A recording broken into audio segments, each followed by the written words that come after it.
Ayan, almusal natin. Kaya kain tayo mga anak. Almusal tayo. Nagluto ako ng gulay. Ito sa Arabic, ang tawag dito ay kusa.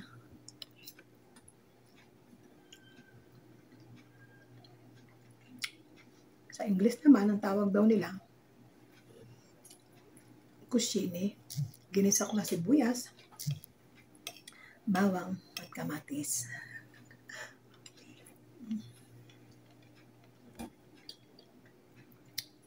Almusal muna ako kasi tapos naman ako naglinis sa labas.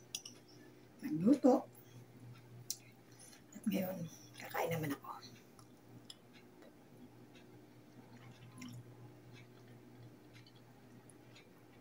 May sakit kasi yung alaga ko, inuubo. Balat ng kamatis tinatanggal ko. Inalaan ko ito ng chicken breast.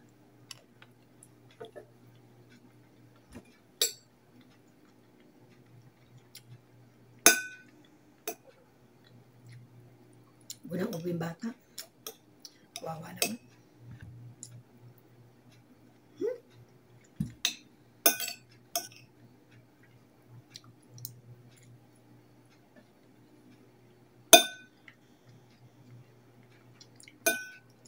Kahit ano talagang kain ko, hindi talaga ako tumaba. Kasi, hindi ko alam bakit. Siguro may kulang. Kaya hindi ako tumaba.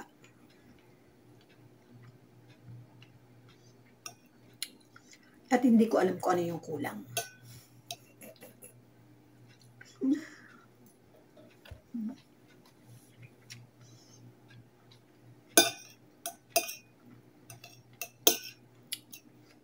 Kain muna ako. Kain tayo mga anak.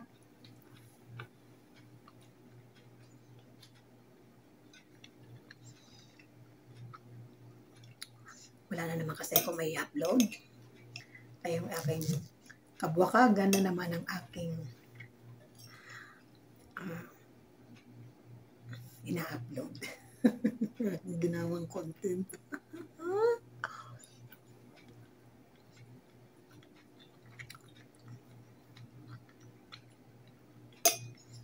Galila, mantila. Masamit susira.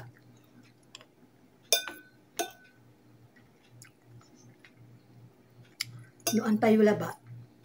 Yan masamit susira. Ang karaw kayo. Yan. Yan. Sabi ko, kain tayo. At kung alam nyo lang na masarap ang ulam ko, hihingi kayo.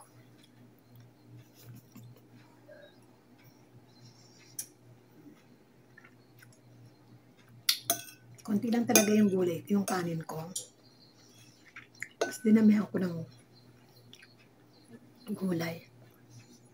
Ang tawag dito?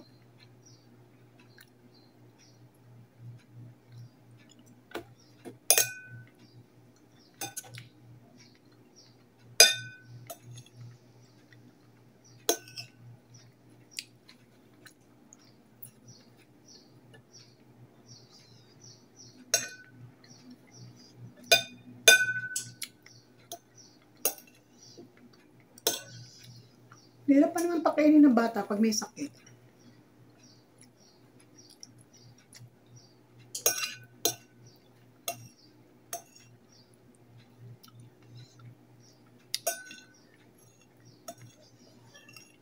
Kawawa naman, oh.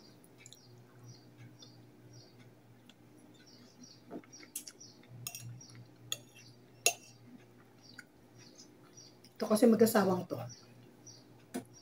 Napakahilig nila noon. Kung kailan ubo na yung bata at nagsusok ka na, tsaka palang nila dadalhin sa doktor. Kung sana, sa akin kasi, nung mga nakakaraan, okay pa yun eh, nakuha pa namin yung ubo niya eh. Nung naulit-ulit, kasi nagpunta sila ng Bahrain, hindi na nila diniretso sa doktor para ipa-check up. Sana, kahit pa paano, nabigyan ng kontra sa gamot ng bata. Maarte itong alaga ko. Hintayin pa niyang magkaroon ng aberya ang bata bago yung dadalhin sa doktor. Pero, pag bibili sila ng damit, kahit last 2 minutes na tinatakbo nila yung mall para lang makakuha sila ng gusto nilang bilhin damit. Pero pagdating sa anak nila at may sakit na, pababayaan pa nila yan. As in, pababayaan pa nila. Kukunin mo na nila sa pausok, kunin na sa drops. Di ba naman abnormal? Minsan sumasama ang loob ko kasi syempre pag nagkasakit yan, sa akin ang sisi, di ba? Pero yung bata, dinala nila kung saan sila nagpunta, walang sakit yan. Walang ubo yan. Ang dumating dito kinabukasan, may ubo na. Tapos na nag-message.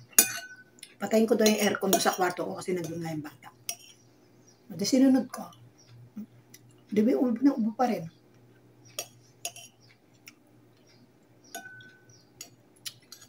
Kung yan, dinala nila sa doktor kahapon yan o kagabi. Lapit lang naman ng hospital dito sa amin. Yung pinupuntahan ng bata.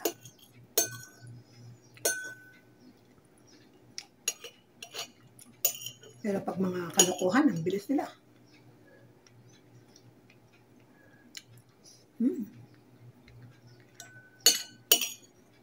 Naubos ko na yung kanin ko.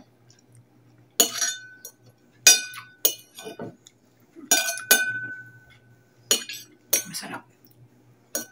Success.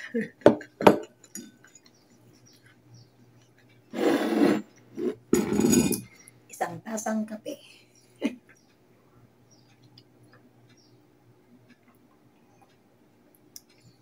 Siguro masarap i-content yung kanin na may sinabawang kape. Ano kaya reaksyon ng tao pag gano'n ang content mo? Ayan. Ayan, maraming salamat. At si kayon amin. Salamat. At ayan, salamat sa panonood ninyo ng aking mahiwagang pagkain. Natapos din sa loob ng 8 minuto. Maraming salamat. Ingat mo kayo lahat dyan. At meron pa akong hugasin, pero silipin ko muna yung alaga ko. Kamusta na, pero ubo pa rin ng ubo. Nakakaawa. Itong magulang eh. Kaya minsan, nai-stress ako bilang yaya o bilang katulong nila. Kasi pag narinig ko yung mga batang may sakit, ako yung naiirita. Una kasi, lalo na yung malalaki, matitigas ang ulo. Tapos ang hirap pa inumin ng gamot. Yung ice cream na daming ice cream ng binili nila. Yung cup, siguro 12 pieces. Malamang pinakain pa yan eh. Kaya nagkaganyan yan. Ay nako. Nakakakonsumi lang. Sige na mga anak. Salamat sa lahat ng blessings, guidance at protection niyo. Ay Lord, thank you po. Salamat mga anak. Salamat sa inyong lahat. Team Kuruda, Team One Love, Team Gapangan, Team Anas Mini Farm. Siyempre, maraming salamat sa inyo. Jan Cruzada, Sir ABM, Kabsat Lani Wonder Woman, pagaling ka po. At God is good all the time. Yan. Ingat-ingat palagi sa ating lahat at go lang sa ating mga pangarap. Ganun talaga. Minsan talaga marami tayong problema sa buhay, pero lahat naman yan ay matatapos din.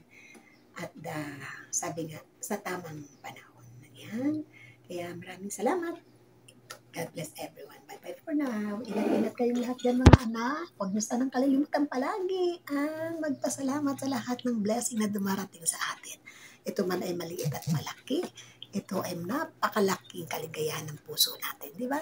At siyempre sa Panginoon. Bye-bye for now. Ingat-ingat palagi. Bye, boos!